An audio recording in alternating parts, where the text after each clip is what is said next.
Every superhero has a nemesis, their greatest of enemies. In October of 1967, we would meet the villain who would become just that type of rival to the King of Atlantis in Volume 1, Issue 35 of Aquaman. However, for David Hyde, the man who would better become known as Black Manta, it was an odd first appearance. As Black Manta and Ocean Master both attacked the Dome of Atlantis separately, the story played out as if Black Manta was already an established figure in Aquaman lore. He was known to our hero. He was known to Ocean Master, and when reading this first appearance, it is heavily inferred that this was not the first time Black Manta had attempted to penetrate the Undersea Kingdom. There was no backstory, no origin story, nothing to let you in on this new villain's motivations, except for the fact that Black Manta hated the Aquaman and wanted to destroy Atlantis. We saw for the first time his manta ray-inspired submarine, but not yet did we get to see the swords, daggers, and harpoons that Black Manta would prefer later on, nor the deadly red eye beams that would come out of his oval-shaped eyes. He did not even take center stage in the story.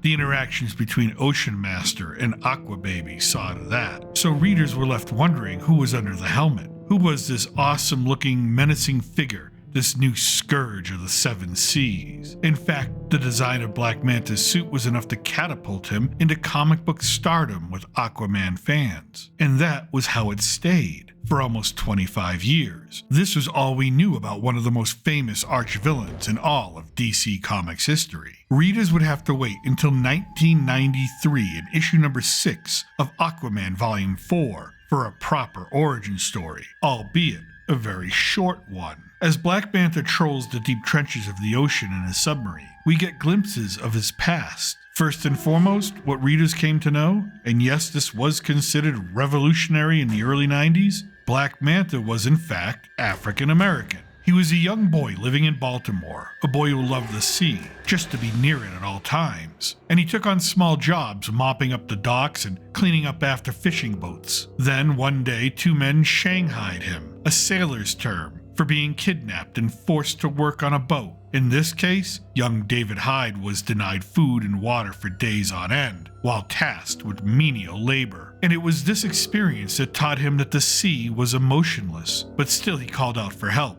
especially one day when he saw the Aquaman in the distance, riding on the back of a dolphin. But there was no response to his distress. The sea did not answer his pleas. The now hated sea left him to indignities, to pain, with no other choice but to learn to survive, specifically how to kill to survive, to kill what you hate. And for not rescuing him, Black Manta hated Aquaman most of all. That is why he needs to kill him.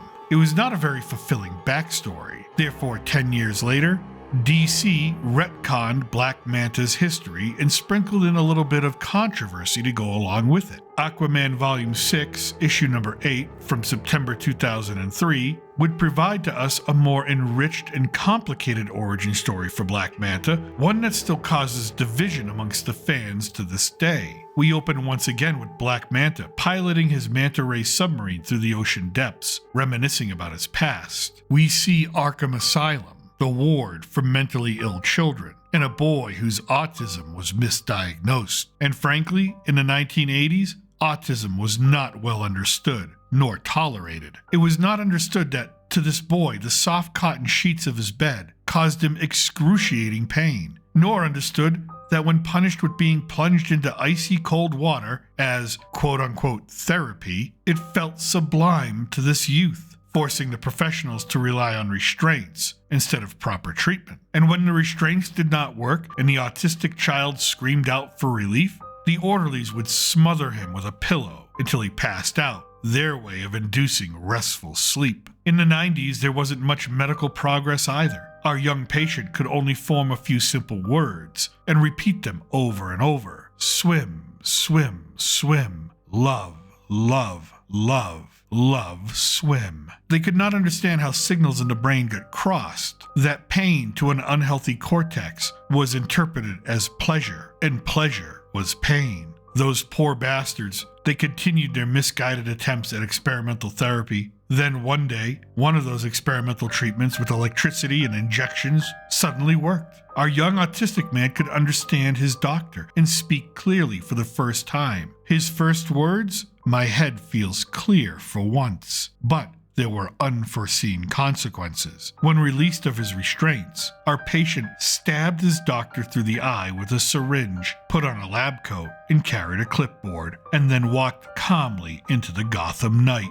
Back in present day, Black Manta does eventually catch up with Arthur Curry in this issue, and after a short but brutal battle, Aquaman, who is determined to kill Black Manta for a horrible crime he committed years ago, which we will get into, has a change of heart and uses his powers of sorcery to heal and cure Black Manta, curing his autism, curing his hatred, removing the demonic deal he made with Neron and the underworld for enhanced power and strength and an extension of his life. When Manta came to and smiled at his longtime foe, he repeated the same words that he spoke in Arkham. "My head feels clear for once." And what about Black Manta's most horrific crime? We should review that before we get into the real story of who is to blame for this rivalry turned blood feud. Adventure Comics issue number 452 from August of 1977 is one of the darkest moments in DC Comics. Through a series of setups and plot twists, Black Manta is able to capture Aquaman and Aqualad. He is also able to kidnap Arthur and Mira's baby, who he has placed in a globe-like cage. The rules?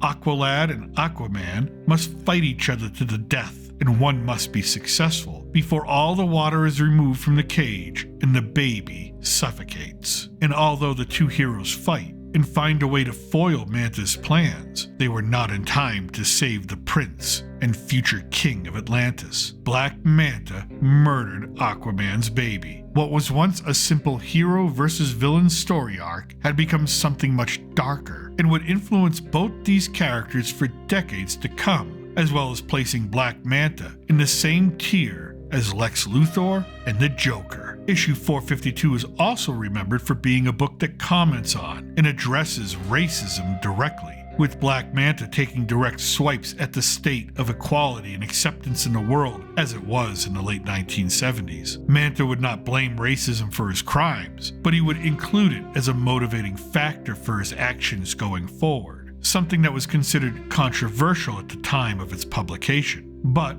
we would soon learn in the new 52 run that we did not have the full story, that maybe it was the Aquaman and not Black Manta who was truly responsible for all that had transpired. When Aquaman was young, after losing his mother, his father enlisted the help of a doctor named Shin to understand what Arthur was going through. But Dr. Shin wanted to go public, get credit and recognition for his work, but Tom wanted to protect his son and refused to allow it, taking possession of all of Dr. Shin's research data. So Shin hired Black Manta to get a sample of Arthur's blood to redeem himself in the eyes of the scientific community. When Manta attacked, Tom Curry defended his son. It was always believed that Manta killed Aquaman's father, but that was not entirely true.